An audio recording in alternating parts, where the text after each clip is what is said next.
Welcome to the show, Jelmer. Thank you. Nice to be here. So what influenced you the most while you were growing up? Yeah, that's always a difficult one, right? Supermarket during my studies, I had like all kind of jobs, from being a mailman to working in a mattress factory to doing call center work, working in a bar. I can't say I co-founded Polar Steps, but I was there at the beginning of Polar Steps. If you look at from a entrepreneurial side, like Team 5PM is my real first startup. Get to the point that everyone thinks 5PM is YouTube. If you create a video and you need to get your investment back via YouTube advertising, it's impossible. A lot of media companies were trying it, but they all failed. Where you see at the moment that most TikTok agencies or creative agencies are using TikTok as a platform for entertaining content for brands. We are going the complete different direction, and we're trying to master the search game on TikTok as well. So you've been working with these big major companies, and what percentage of their budgets are still going to television, and what percentage is going to YouTube and, let's say, modern social media? Yeah, I really don't dare to say that, because I don't. Welcome to today's episode of Unravel. Today's guest is Jelmer Wind, the CEO and co-founder of Team 5PM, a data-driven content group. In just 6 years, he's grown a company from a local Amsterdam agency to an international company with almost 5 offices in Sweden, Italy, Poland, and now in South Africa, with almost 135 employees and generating over 13 million in annual revenue. Before Team 5PM, he launched 2 startups and held leadership roles at RTL, including Senior Development Manager of a digital media. With over 12 years in the industry, he's won numerous awards and spoken at major events like Branded Content Event and Content Marketing Congress. So we'll be discussing Jelmer's personal journey and his entrepreneurial journey. So welcome to the show, Jelmer. Thank you. Nice to be here. Thank you. Thank you so much for being here. So to get started, can you share a bit about your early life and education and what influenced you the most while growing up? Okay, yes, of course. Like starting really, really early. I was born in Zimbabwe, which is always, how do you say, a fun fact, because I'm Dutch. I've got nothing of Zimbabwean in me. But my parents used to work for Doctors Without Boundaries, and I lived there for like the start of my life. I can't remember anything about it. I love the country still, though, but that's more emotional, I guess, than remember something from that. After that, we moved to the Netherlands back, and I grew up in the east of the Netherlands, like small town village. Did my high school and everything around there. And after graduating, I moved out because Twente is a beautiful area of the Netherlands. I love being there. My parents still live there. A couple of my friends still live there. But it's also really nice to get out when you're 18 years old and you want to go to the city and live on your own. So I moved to Groningen. I did my university over there in business administration. Finally, my master in marketing management, which connects to what I'm doing today, obviously. And I did a second program in Stellenbosch in South Africa, near Cape Town. So it took me quite some time. In the end, I studied for like 7 years, I think, which is not really efficient when you know it's a study, so 4 years. But I did a lot around it, a lot of traveling, a lot of drinking, partying, like how you say it in English, and a lot of enjoying life, most of it. Right. So what influenced you the most while you were growing up? That's always a difficult one, right? Because there were lots of stuff that influences you. But what I think, like growing up in Twente, it's like how you say, the more down to earth side of the Netherlands. If you especially compare it to Amsterdam and and the Randstad in general, it's completely different. It's more about just act normal than you're special enough. Yeah. And in the town where I'm from, it was also really religious. I was the only one in class that didn't go to church. So you were rebellious when you were younger. Not at all, because it's the complete opposite. Because Okay. I was not really didn't speak out about not going to church, because that was not cool. It was it was different.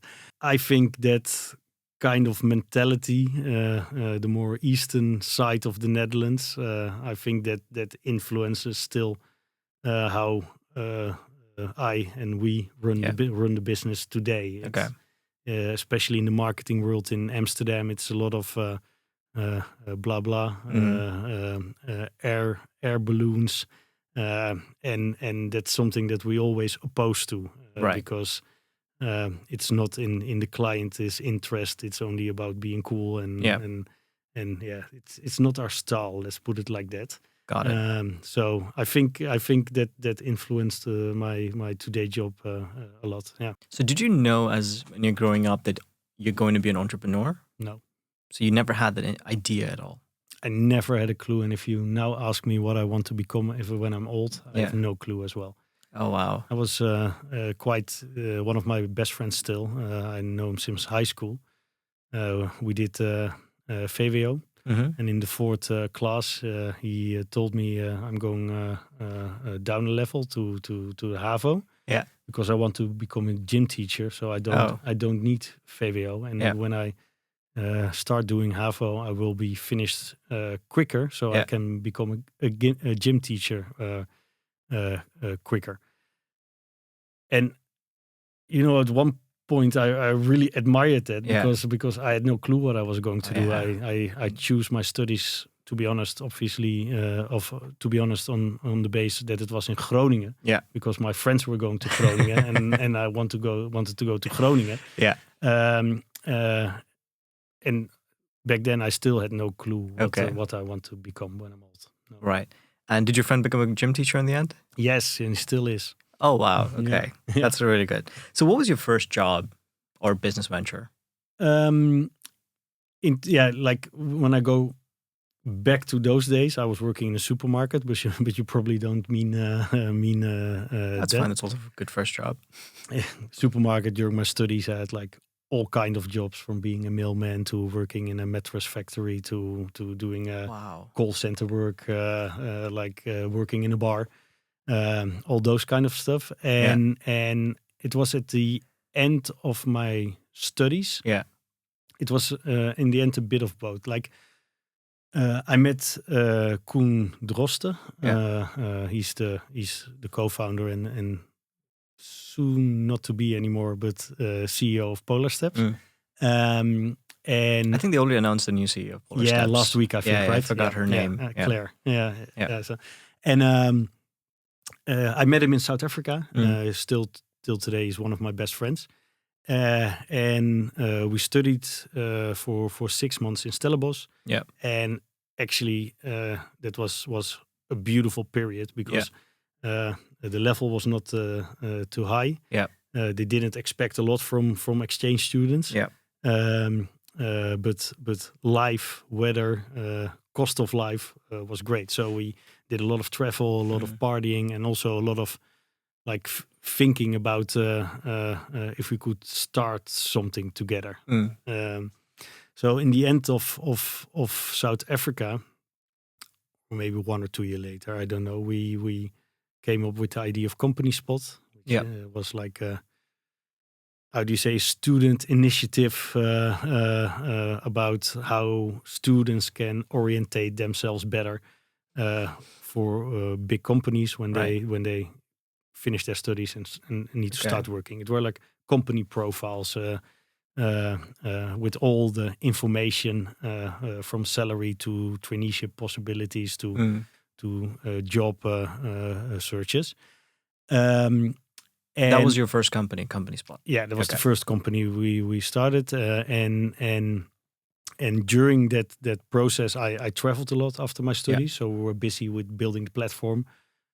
have to say Koen was mainly busy with building the platform because I can't develop anything. Okay. And I was more busy with running sales, filling the profiles, etc. And then when I came back from my travels, I started a job because obviously we were not earning any money with it at a company called Job Brokers, which was a recruitment tech startup. And those two business initiatives were running next to each other because obviously Company Spot had a lot of connection with Job Brokers. So that was where more or less the first steps into on the one side working on your own idea, and on the other side working on someone else's idea where you learned a lot from. You also started Polar Steps with Koen. Were you part of that project as well? Yeah, I was part of the first steps of Polar Steps. I can't say I founded Polar Steps like it's happening today because that's not true. But Koen and me, we decided to quit Company Spot at one point because it was not running enough. And we were not getting a lot of energy from the recruitment market, to be honest. Right. It's a tough market. It's a tough market. And we saw an initiative of Nick, one of the co-founders of Polar Steps, who went on his bike from here to Cape Town and logged everything based on a GPS signal. Here means from the Netherlands. Oh, sorry, from Amsterdam. Yeah, okay, from Amsterdam to Cape Town. Yeah. Wow. And we saw it, and as well, Koen as me, we love traveling. We did it a lot. And we saw like it could be the next Waar ben jij punt nu, the platform that all Dutch people were using when they were going to travel. Yeah. So we connected with Nick. We decided together that we are going to try to make a run with it. And I was involved for the first 2 years. Yeah. Together at starting with Polar Steps, I changed jobs from Job Brokers to RTL.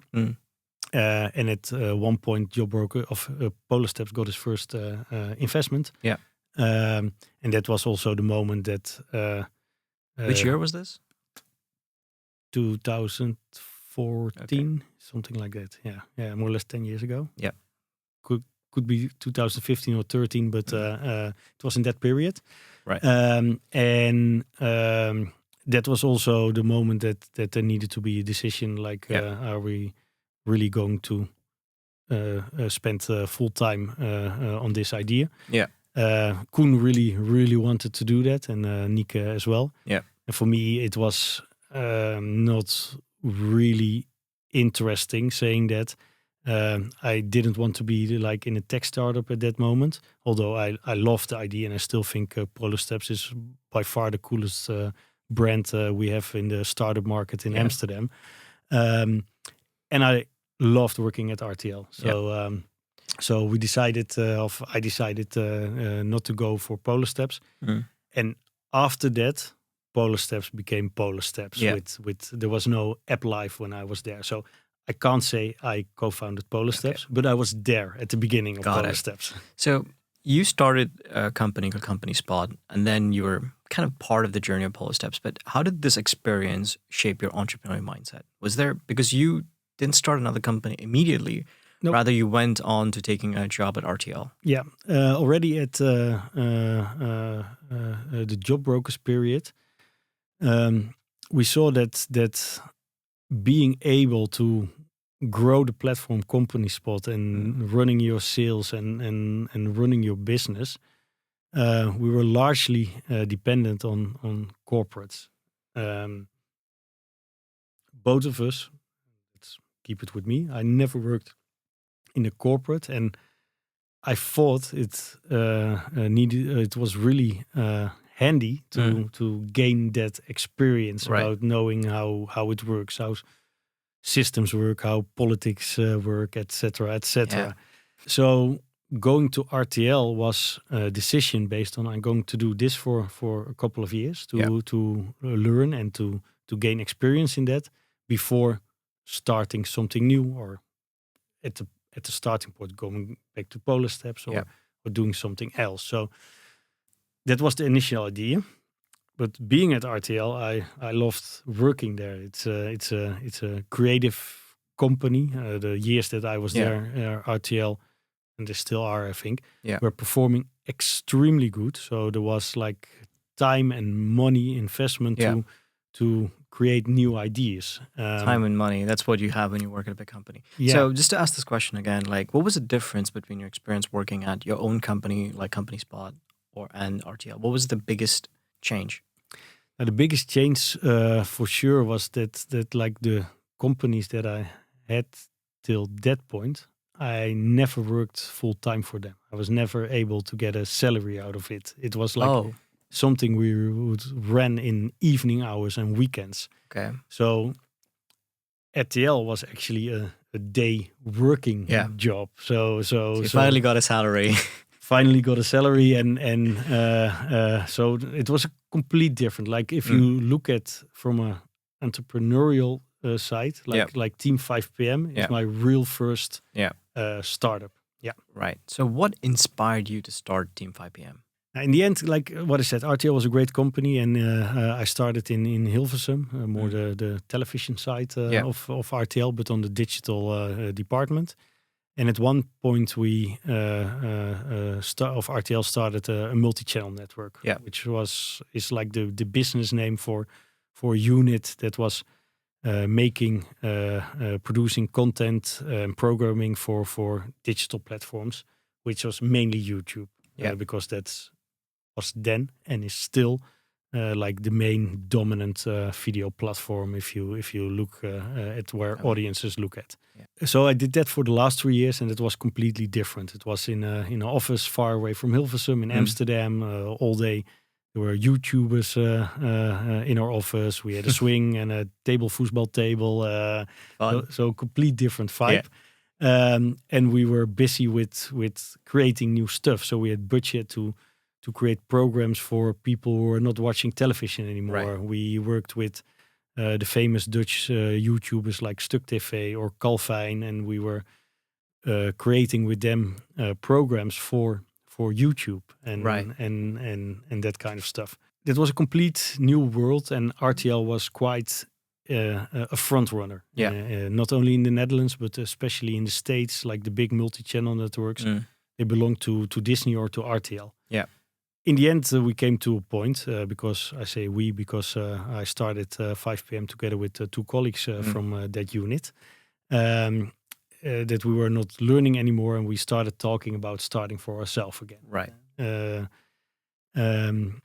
We had like, I think, 50 ideas, and they all, we got all rid of them because of we needed money, or the idea was not good enough, or we were too dependent on some stuff. Yeah. And in the end, we decided, okay, what we're doing for RTL is still quite innovative, and then I mean how you monetize video strategies on digital platforms, and our assumption was that there were a couple of media companies in the Netherlands who are just behind RTL and needed expertise. So we started as a freelance collective, let's put it like that, helping media agencies with their video strategies. Right. So our first client was Telegraaf Media Groep, and our second client was Talpa. Yeah. And that's also what we did. In Telegraaf, we created a YouTube strategy and execution. And for Talpa, we helped with the introduction of a new news brand on digital platforms. Nice. To help our audience understand, what problem was Team 5 PM trying to solve? What the big problem that media companies had, and I think still are having, is that it's really hard to get your traditional business model into the digital world. Like newspapers were struggling extremely because no one was reading a newspaper. I haven't seen a newspaper in a long time anymore, and they were reading the news of Telegraaf still online. Yeah. But with only ads, you can never get to the same revenue and profit as you can with the newspaper. RTL was struggling with the same. That if less people watch linear television, you need new solutions to get in the same money. Like Videoland, their streaming platform, is one of those solutions, but also advertising in the more digital world. So in that transition, video is a content piece that is really important in the online world. But video content is really expensive, and the revenue models of video online are really difficult, especially in a small country like the Netherlands. We only have 18 million people. So if you create a video and you need to get your investment back via YouTube advertising, it's impossible. So a lot of media companies were trying it, but they all failed in case of business case. Yeah. So that was more or less the main problem that they were having when they would ask us on the one side, and the other side, we want to do something with YouTube. Yeah. So were there any key figures or mentors that kind of inspired you or helped you becoming an entrepreneur? Yes, of course. Like I think, and I don't hope he's going to listen to this podcast, but obviously from the first Koen fired that light with me, because he did some companies for me from what he was 16 already, so he was really busy with that kind of stuff, which really made me enthusiastic. And I think at RTL I had one manager, Patrick. He was the digital director of RTL. I was in his team, and when we started for ourselves, he became like more or less a business advisor. He helped us in a non-executive way in the start, and still until today, when we are having like several challenges, he's often the one we call to get his advice on stuff. And there are more people, but I think those two were like the most what do you say, helpful during during that road. So you told me about the story where you were in RTL and then you had the idea to start Team 5PM. But what were the challenges that you had to start Team 5PM already? It's not easy to start a company. No, and for us, to be honest, we had no idea what company we were starting. So Okay. We had no money. Like we talked a bit about in before this podcast. We're still bootstrapped, but we were then as well. Yeah. So we were like earning money as freelancers and putting the money together to have some money ready to invest in a new colleague, for example. And during the last 5 years, I think when growing a company, you face like challenges like in every phase. Like exactly, it's extremely exciting to hire your first colleague. But when in this case it's a he was there, we needed all admin stuff from a labor agreement to what is he actually going to do? So that now feels like a really small challenge because what the heck, it's clear, right? But for then it's like a big risk that you take. You take on clients that you can't actually handle because they're too big. You can't. You're looking for an office, which is way too exciting. So along the way, you get it in every phase. The challenges. Like I think the if I look back in 5 years, I think the biggest challenge we have had was the pandemic, was Corona, because it hit us on a Wednesday, and I think 3 days later we lost 300K in potential revenue. All those purchase orders just disappeared. The same happened to us as well. They disappeared. And for a company that was doing like 800K on a yearly revenue, you can imagine that 300K was like something we can't miss.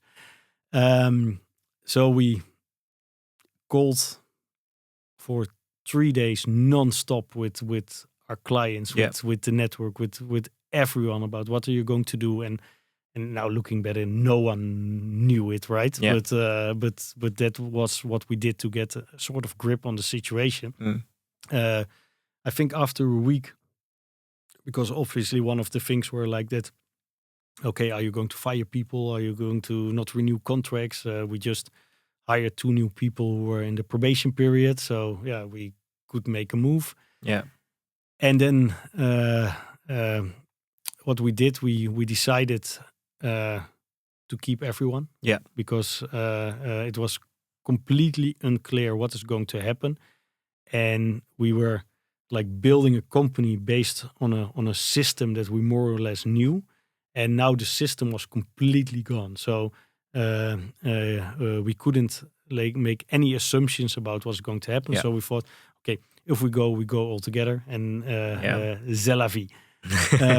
So it was in around March of 2020. Yes. Like, how many people were you? How big was your company? We were with 14 people at that point. It's already a pretty decent size. Yeah, and we just decided that we were going to start our studio, our video production unit.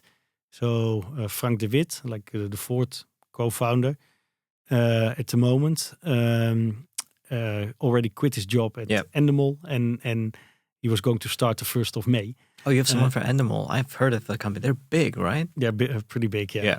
And he has a wife and 2 children, so we were with a bit more, but we were with quite some people, and we decided, okay, we go all together or not, and if things are going to change quickly again, we will need the people anyway because we were growing. And that was, I think, a major challenge. Looking back at, I think, one of the best periods of 5 p.m. as well. Yeah. Because 6 weeks later, we started growing like hell. Exactly, because COVID was the best time for all streaming platforms. Yeah, it was for digital video-focused companies like us. It was great. We grew that year from 20 to 60 people. Yeah, from 14, 15, including studio, to almost 60 people. Yeah. So it was... Yeah. So you told me that you had no idea what kind of company you were building. Yeah. What was that moment when you were like, oh my God, we're onto something? What was that moment like? Yeah, that's. I think that's pretty clear in our case, because we were helping media companies, and we figured out that they were asking us for a couple of things, but the main question was, can you help us with our YouTube? We want to do something with YouTube. We want to grow our audience. We want to monetize it. We want to, etc. So actually, the first one we hired, was freelance PR, Melanie, and we talked with her about it, and she said, "Okay, you should do a press release, and let's make it really simple for everyone. Let's get to the point that everyone thinks 5 p.m. is YouTube. So if they need something with YouTube, call 5 p.m. Yeah. So we did, and we did a press release, and the day after, a really big Dutch corporate called us, saying, "Okay, I see that you're a YouTube specialized agency. Mm-hmm. Our customer journey is changing from YouTube to Google. Google is still the biggest search engine in the world, but YouTube is the second one." Yeah, I go to YouTube for almost everything. For example, how to fix something or how to do anything. Number one reason why people go to YouTube is to help me fix something in my home or car. Yeah. This was a big paint brand, and they saw that if people are in the phase of buying paint, they want to see a video of how to paint my living room. Exactly. And they said, okay, our Google agency can't help with this. Our social agency can't help with this. Can you maybe help with it?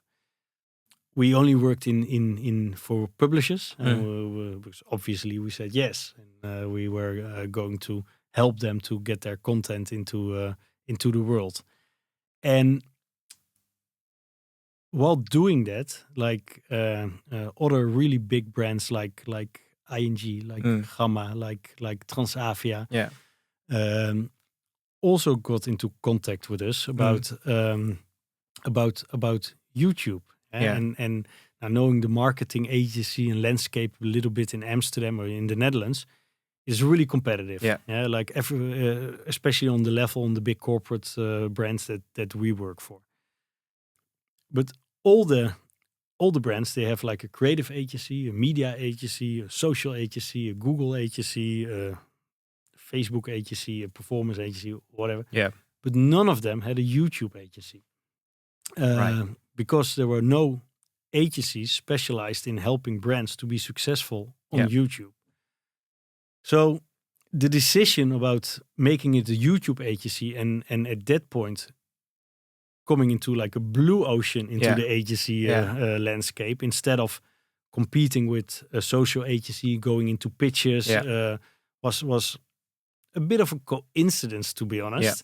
But it was, I think, our most brilliant move that we had so far, because our sales processes were like educating and actually telling why YouTube should not be missed. And then if someone, a marketing director, believed in the fact that YouTube indeed is the second search engine in the world, it's the second website in the world after Google, and if they thought, okay, I need to do something with YouTube, then we were the only option. So that's why we managed to get like a lot of AAA clients in a relatively short time. Even especially knowing that you're a really small agency at that point, and they're used of working with only like the big agency groups. So, I consider myself like a generation past. Like I'm 29, so I'm kind of older now. And now the younger generation, like the people like my younger sister, they're like 10 years younger than me. They don't use Google, they don't use YouTube for search, but they're using TikTok for search. What is your take on that? That's an extremely interesting development for us. We were keeping it with YouTube. That's pretty simple. If you need YouTube, you call 5 p.m. and it brought us a lot of success. And we were not too interested in the other social platforms like Insta or Facebook or Snapchat. Like every advisor or people we were speaking to or investors along the line that were trying to invest in Team 5 p.m., they were all like, now you do YouTube and then you can differentiate and get more of the market share within this client or whatever. And we were all the time like, no. Like you all think YouTube is a niche, but YouTube is not a niche. So it's not a niche. Why are there like thousands of Google agencies around the world and almost non-YouTube agencies? It's like we're on the right track. TikTok changed that for us because first of all, we didn't see.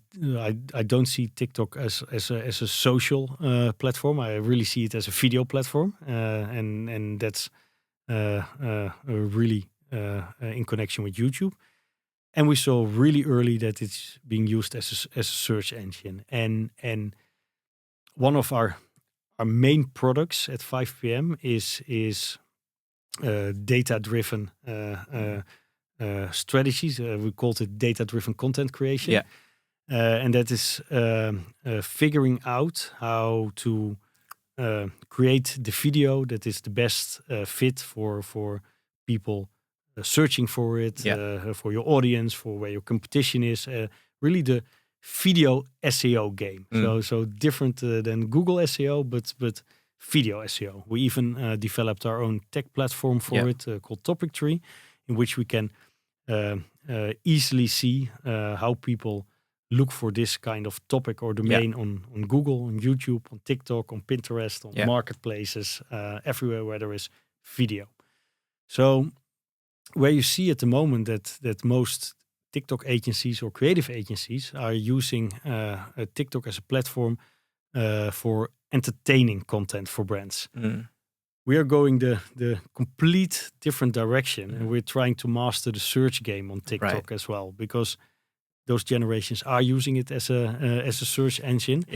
And still, the data that TikTok is releasing is like really tiny, and the companies that or agencies that are really trying to get into the TikTok SEO or the social SEO game are really limited. And thanks to our tech platform, we are really well sorted to get more and more at that business. And that's something that we're doing really rapidly at the moment. So the clients that we were surfacing on YouTube and trying to master the search game with video, like in YouTube, but also like video is getting a lot of organic visibility in Google. Yeah.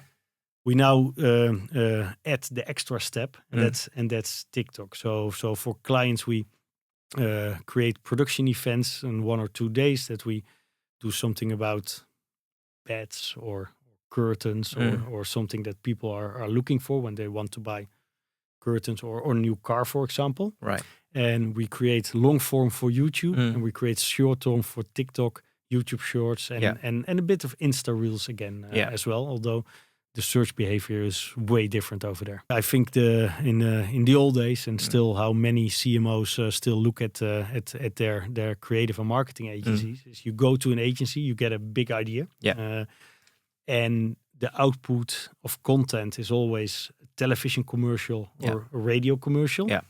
And the media agency is helping to distribute it on television and radio mainly. Do people still watch television and radio? Yes, now less and less, but still, if you look at the budgets being divided every year, like most of the budget is still at television.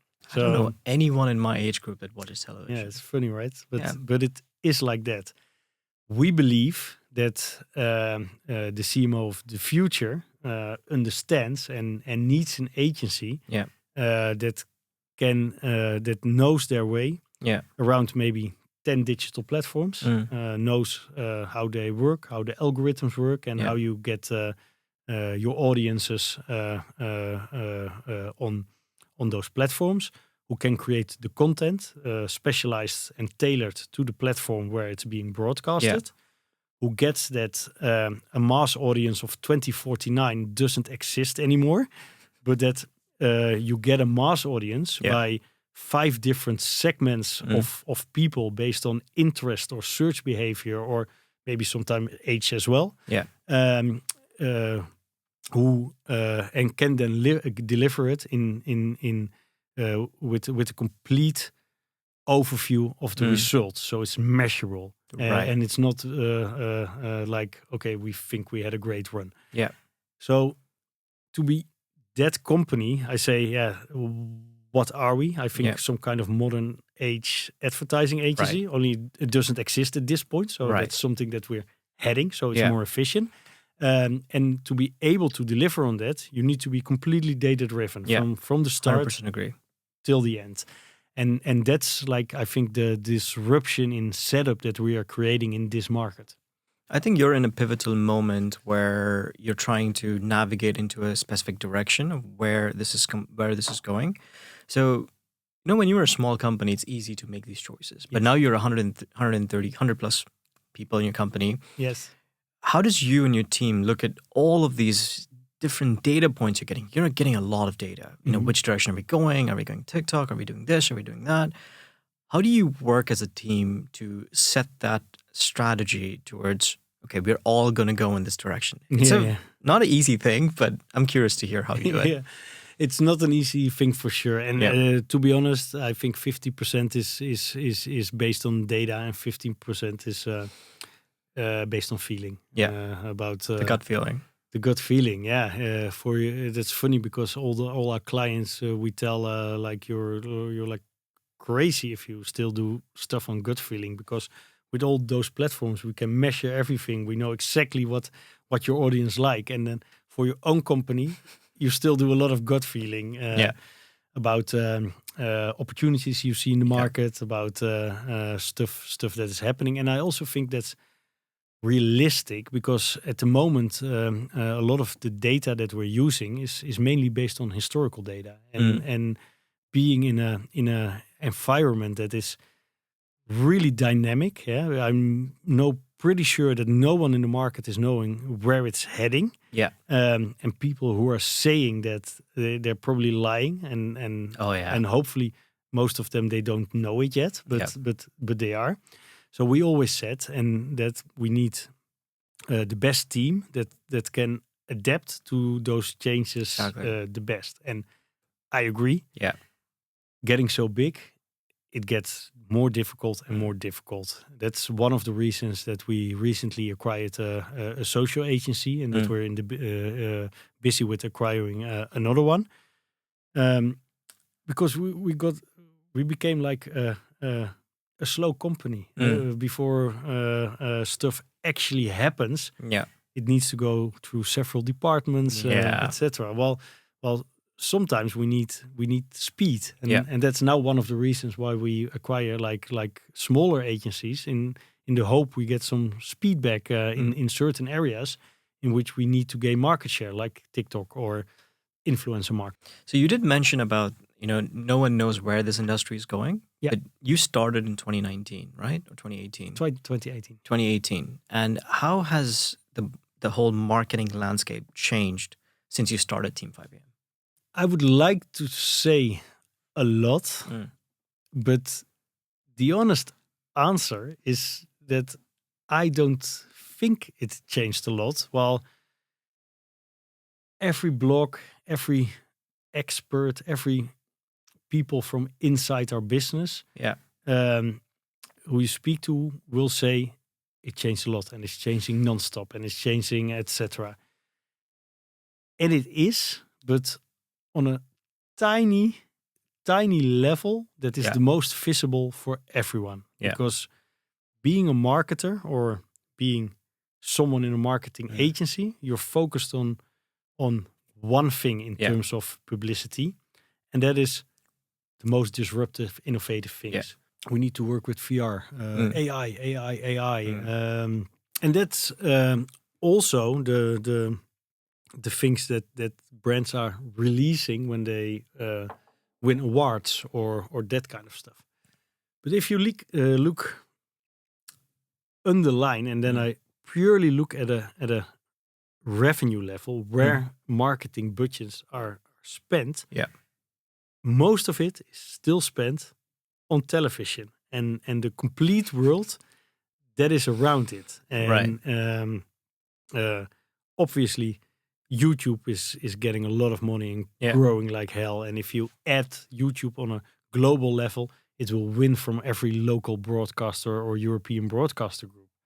But if you add it all, like television is still dominant. Like old world above the line is still dominant. But it's changing rapidly as well. Because every year it's a couple of percent that is leaving television. Yeah. And every year it gets from 2 to 4 to 6 to 10. So it's going really fast now. And I think that the complete business is only going to change at the moment that the old CMO, and then I address a little bit like the white old man, 70 years old, being on top of corporate level, are going to leave the business, are going with a pension, and there will be a new inflow of like CMOs and marketing directors that are raised with how you run digital, that get that everything has to be measured, etc. So I think in the top line, what we see, and also why we grow, the market changed a lot. Because audiences shifted. But if you look like where the big budgets are, they're still at Group M media agency, and they're still being spent on awareness, target audience 2049, and that's crazy. That like one of the most innovative businesses is so conservative. Yeah. So on that same topic, so you've been working with these big major companies, and what percentage of their budgets are still going to television, and what percentage is going to YouTube and, let's say, modern social media? Yeah, I really don't dare to say that, because I don't know, and it differs for each brand. Ballpark average from the companies that you have seen. Yeah, I would have said that like for above the line communication, like mass audience targeting, it's still 80-90%. It's like In television, television, radio, billboarding, that kind of stuff. 80-90%. I think so. Wow, that's crazy. And I can be off completely at this point. We don't know. But that's where they start every year. They start every year with deciding which budget go to their media agency to reach certain audiences that are not there if you target it in the way they're doing. Come on, target audience 2049. Do you believe it today?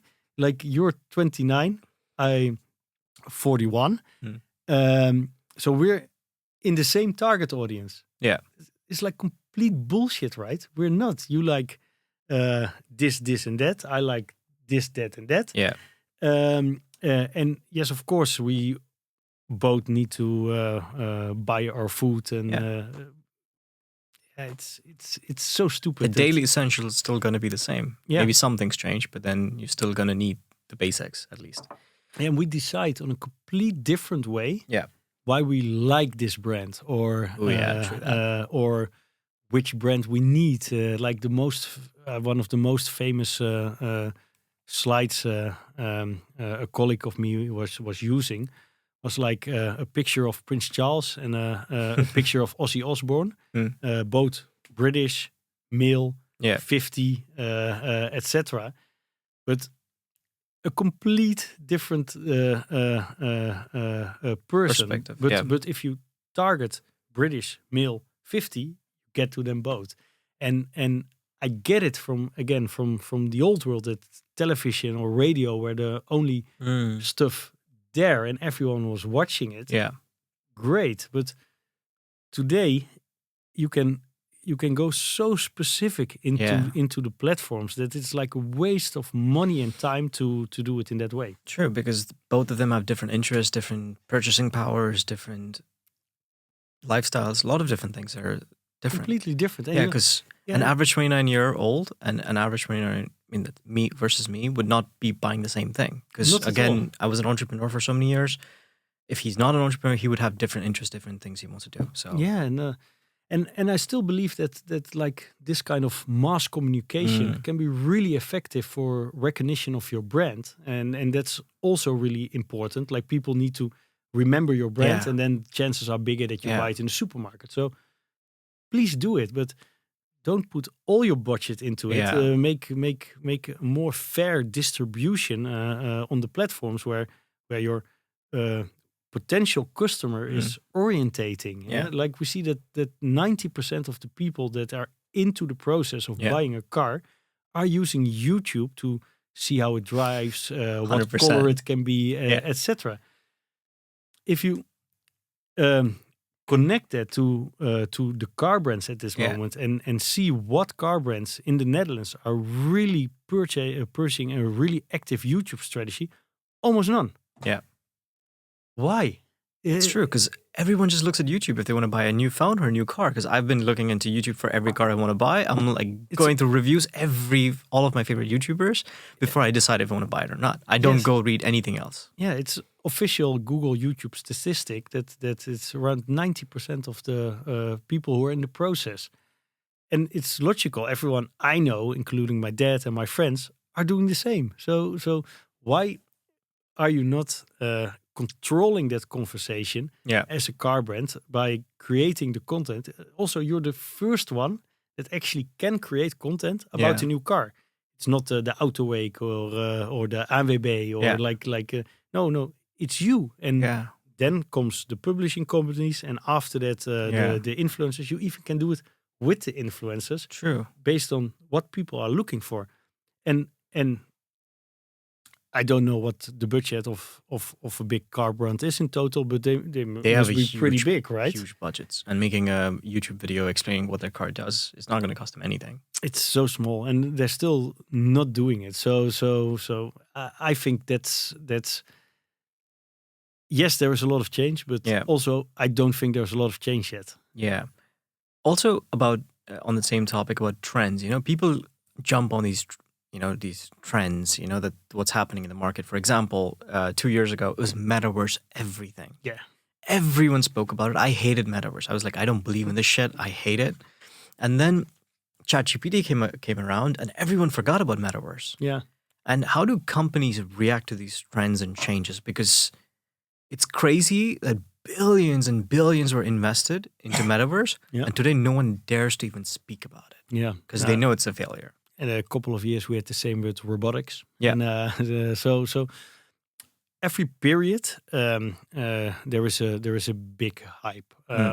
I have to say, and I have to be really honest, like AI is by far the most disruptive in the way we work in the marketing world, true. by far. But if you look at it in a little bit of a longer time period, the innovations in this kind of stuff that really impacted how corporates are spend their money, it's really little. Yes, they all tested a bit with AR, and they all tested a bit with VR, and they all tested a bit with Metaverse. But actually, to connect it to their mainstream activities, none of them did. I think with AI, and again, I don't know it, and maybe I have a big laugh about this in 5 years. It's completely disrupting, but a big brand in the end is not going to ask, I want something with AI. No, they want a more efficient process, or they want to pay less, or they want to get possibilities that were not possible in the old world. So as a marketing agency, it's not a fight against the new hype, but it is understanding how you can use it in your advantage.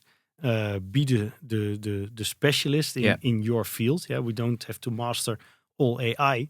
What we need to do, we have to know how we can use AI in our daily work, being a video company. So it's with editing, it's with designing, it's with motion graphic, and how we can smoothen our operational processes with getting AI into the picture, so we can work more efficient and hopefully at one point grow in revenue and not per se in people, because at the moment it's completely connected. We run on hours. So I'm not afraid of AI. I see it as a big chance, and for us as a company, it's always important to get the latest trends, but never jump on them until our clients jump on them. Right. And what trends do you foresee for the future with the data that you're seeing today? I mean, you're a data-driven company. So what trends are you foreseeing that you're going to be like, okay, these are something that's coming up? What you see at the moment is that as well Google, but also the big, but also TikTok, they're cutting off own platforms and websites from third parties, like brands, more and more. So they're all Google's strategy always was to get someone out of Google as quick as possible, because then they knew that they had the right link on top. For YouTube, it was already different because it's based on watch time. So they need to get people as long as possible on the platform. You see what is happening is that Google also is doing this. So most of the information you're already getting, you scroll into Google and not click to the webpage of the brand anymore. Knowing that most of the products and services of the big brands are going to be sold online. If it's own website or via marketplaces or that kind of stuff. You can easily say that they will get less and less travel in the next couple of years, because the big tech are keeping it on their platforms. So the way in which people are going to buy the stuff is also going to change. Like the hype word, I think, is social commerce. Live video shopping. Live video shopping. So you have to, again, as a modern style ad agency, you will have to know how you can attract the right audiences on those platforms and get them into a sell, a conversion, or something like that within the same platform. And I think that is going to be something that brands and agencies are really how do you say not seeing the danger in that already. I think also mainly because it's not of their interest, because they build websites or they and that is going to be a pretty big one, Right. In terms of how people are spending their digital money. So also that is going to be disrupted. Nice. That's a really good insight, and definitely it's something to think about as well, because the world is changing and we also have to keep speculating. I would say it can never be like accurate, so we just have to speculate and look forward to seeing what changes in the future. But going back to Team 5PM and the team that you've built, how important is your team, and what kind of culture have you built at Team 5PM? Yeah, that's a good one. And it's like really easy for me to say now that the team is everything. There is a lot of truth in it, because it's not like your companies in tech. We really run a human business. Like our business model is based on hours. Sometimes, most of the times, we can put it into products or retainers, but in the end, it all goes to hours. We are a creative industry, so we create. That means that we have a lot of people working at our company who can create something from nothing, from an idea to a video to whatever. Also, the people in contact with our clients are people. They are getting the business in. They are keeping the relationship alive. So if your team and your culture is like really toxic, no client will work with you, and you won't be able to deliver like work and quality work, not at all. So one of the things we learned from working corporate is that a corporate is really good in keeping people on board, and making rules so people can work together, and in that way, seeing the team as a, how do you say, as one team, while everyone has like a different wish, a different energy on what kind of time of the day you're working, wishes, if you want to work remote or if you want to work in an office, and from the start, I think one of the first things we did, we wrote a handbook about how we see Team 5PM, what we think is important, how we think about time, what we don't want to control, what is your own responsibility, etc. And all new employees get that handbook after the first interview, because it's a vision on work, how we like to work, and it's a lot about taking your own responsibility, accountability. Your time is your time. I can't decide for you if you really want to work in the morning or really in the night. Please do. Only remember, you work also in a team, and not everyone will start working in the night because you want to work in the night. It's like that. Exactly. So we always put people and our culture on one. Still, in our management team, there are 6 roles, and one of them is people and culture. So we really anchor it in daily decision making. One of our main KPIs is employee engagement. So and that's a bit the other side. We also did it because we want to spend our day in a really nice environment. I would say we look like a company now, and we are. But I don't want to work in a company. You want to work with people who create, who want to deliver the best quality of work, who are like really interested in working for certain clients, and then that along the way that there are some rules. That's the world. But, So following up to what you're saying, how would you describe your leadership style, and how do you inspire and motivate your team? Yeah, now my leadership style is also really how do you say, giving own responsibility, and at the moment it's a bit easier because my team is my management team. We're all like senior people who know their stuff way better than I know it. So I'm most of the time only there to um, how do you say, to, I don't want to say coach them, because but our weeklies are like solving challenges that Yeah. they are So you're having, in which daring. You're just I there to can, put out fires when it's burning. yeah, Okay. and give sometimes a direction, because in the end, and that's a bit strange now because I'm a CEO and also a shareholder, but my responsibility is to the shareholders. Yeah. So the main topics that we are addressing of okay, this year we're going to be more profitable, or this year we're going to expand to 2 countries, or this year we want to be a leader in the field of digital commercials.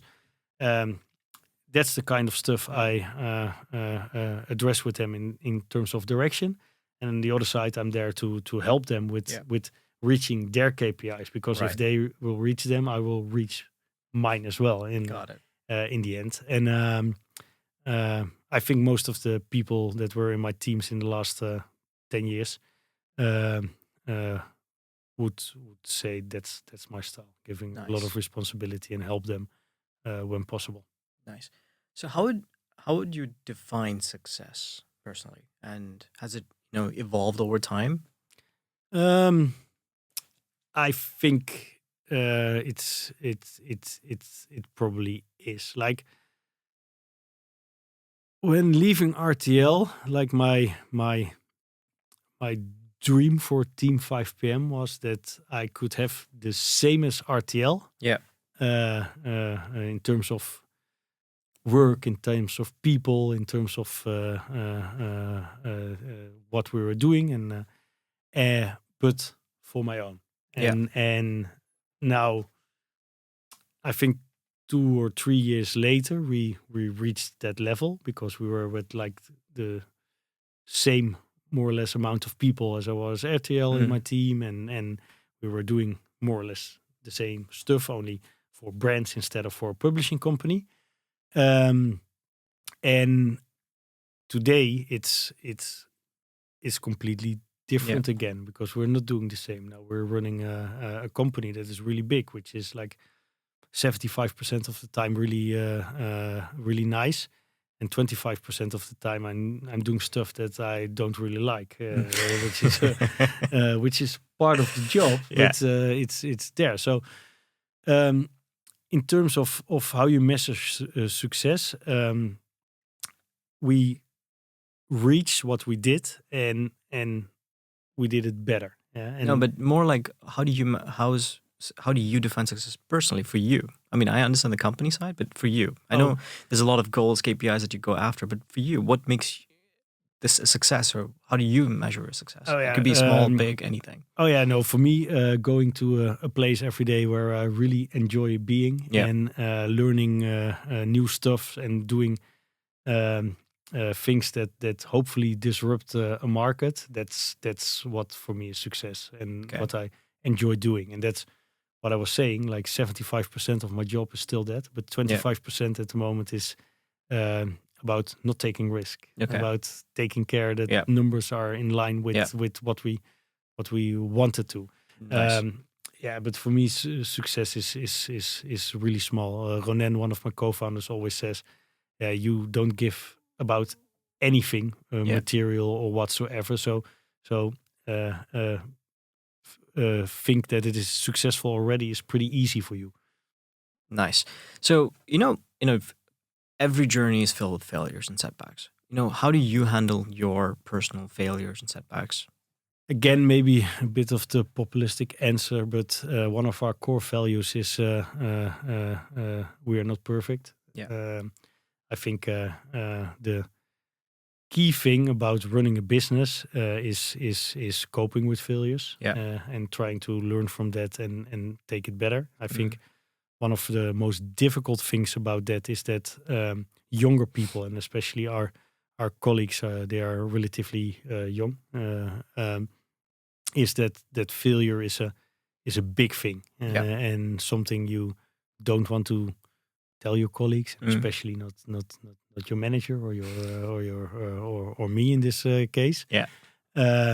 So trying to get them into how you cope with failure. So for me, there's a lot that went wrong, but a lot of it that I think I don't really see it as a failure business wise.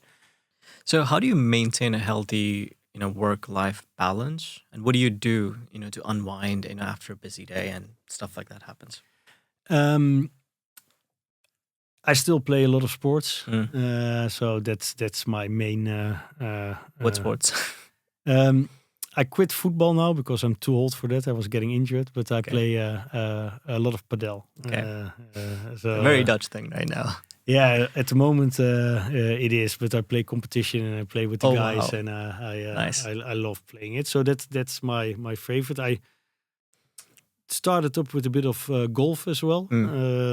I really enjoyed the game, but since I have a daughter since last year, I have no time to play golf anymore. Okay. So yeah, that's the other one, of course. After work, I start my second job at the moment, taking care of someone who can't get her own food. But it helps unwinding for sure. Yeah. And you cannot think about anything else other than the baby that's sitting right in front of you. So right, and you do it like that. And now I actually work sometimes during the night, but I never did. I always worked from 8 to 6, so 10 hours a day, 5 days a week. 10 hours, and but never in the evening or during weekends. So that's it's really. I'm not the kind of person that goes on a Saturday morning, and I did in the beginning, obviously, because then we were only with the 3 of us, 4 of us. But at one point, I just stopped doing that. So it's like really segmented, and I play sports, and I love going to friends and drink beer still. Yeah. Good. So, what advice would you give to someone that's trying to start their own business? Yeah. Again, I am opening open doors all the time here, I have the feeling. But what for us is like, I think the most valuable, like a lot of people tell you when you start your company that you need a business plan and a 5-year horizon and something where you're heading. Never really works. No, I think that's advice from someone who comes from the 60s. Yeah. When it worked like that, probably because like the systems and the world in which you were operating was stable. Today, everything is unstable and dynamic and changing. So what I can advise is, in the end, start. Have an idea what you're doing. But adjust and make your strategy based on 3 months. See what worked and try to get the good things out of it. Kill your darlings. That's always the hardest one, right? And continue based on that. It's really from your from the tech sector, but that's something we really how do you say, adapted to our world. Because I think that's the only way in which you can make a decision. You can't make a decision based on what is going to happen in 2 years. It's too difficult. Can't. I think that's what we always say. Just start, iterate as fast as you can, and set short-term goals when you have no idea what's going to happen in like 2 months or 3 months. So that's kind of it. So it feels like an open door, but still what you see is with a lot of people who are speaking about entrepreneurship, they're still, I don't really have a good plan. And you don't need a plan, you need an idea. And work your plan on that. Yeah, that's good. Okay, so we're coming to an end of our podcast, but I have some really short questions, like quick questions with short answers. Yeah. So what's your favorite book or podcast? In terms of podcast, I do a lot of football podcasts. So my favorite book is Shantaram. Okay. I don't know if you know it. It's about an Australian guy coming into India and doing all kinds of crazy stuff, like being a real traveler. That's like. Why should someone read that? Because I think the most interesting part about it is I read it before I went to India. I went a couple of times to India now, and like how he described India and the life over there was like exactly how I experienced it while I was in India. So that was, well, I think it's a magnificent piece of work. Okay. So I'm going to leave that book's description in the podcast so people can actually read it. And who's an entrepreneur you admire? Yeah. Living or dead? Living or dead. I think in general, like an entrepreneur I admire, I don't really think I have someone.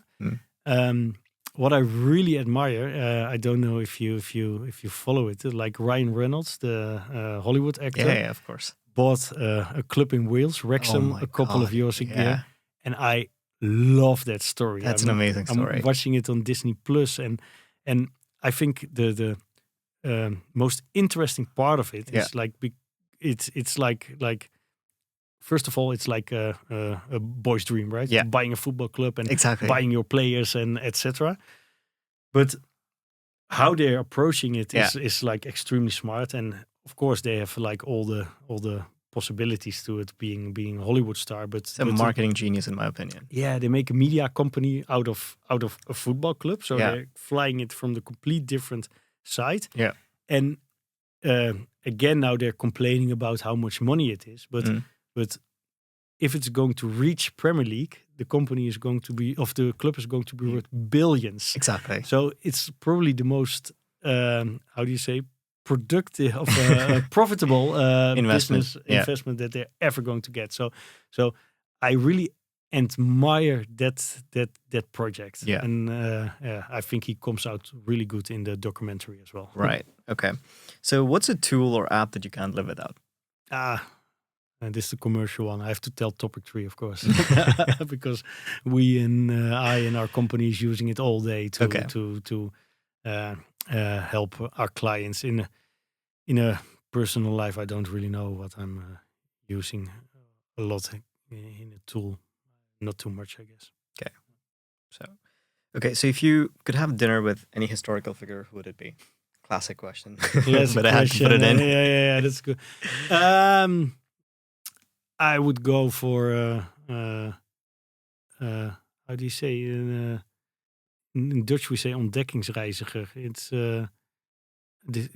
someone who's discovering the world, like Marco Polo or Vasco da Gama or Livingston in Africa.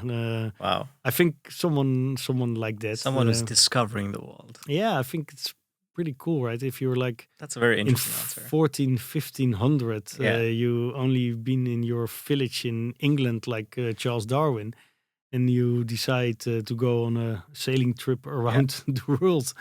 You insane. have to be, and first of all, really rich, and second of all, a bit crazy. It's a bit crazy, more than rich. Yeah, and I think someone like that would be really cool. Yeah, nice.